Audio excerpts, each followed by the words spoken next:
let's talk about the courts, the role of the courts in this whole matter. Cases here and there, seemingly not allowing the EFCC, try him as it is, because that's another side of the conversation that some persons are also talking about.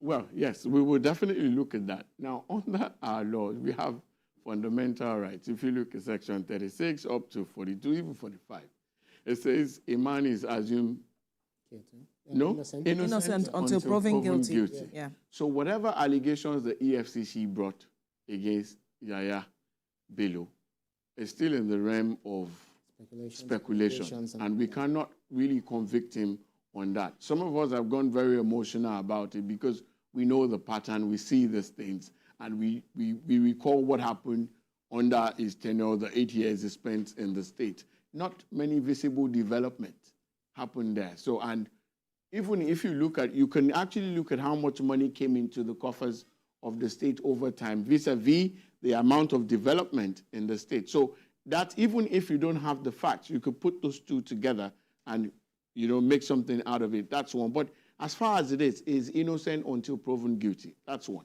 The second part of the Constitution, under the fundamental rights laws of our nation, it says that you cannot just go and, everybody is entitled to his own freedom, except pursuant to, sentence, conviction and, court order and what have you. So for now, he's a free man.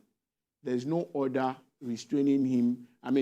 There's no order compelling him to come to the EFCC. So that also works in his favor. As for the funds that was returned by the school, I think that is a brilliant one and is a fantastic one from a part of the school. In fact, someone made a joke that it's a school that has good financial standing. That if it's all the schools that just pay directly from what you pay, it might be a tall order, getting the funds back. But they said they don't want any troubles. They know this thing is under investigation, and they've returned that. So eventually, if they found out that the money has nothing to do with the state coffers, then definitely. So that's a plus for the school, and I really, really applaud them. So as for Yahaya Bello now, getting a restraining order from being prosecuted, it's becoming a pattern in Nigeria now. Once you're done in office, they will come for you. Then the next thing you go and get an order restraining agencies, law enforcement agencies from prosecuting you, from inviting you. And I'm like, if you don't have anything to hide, why are you getting such an order?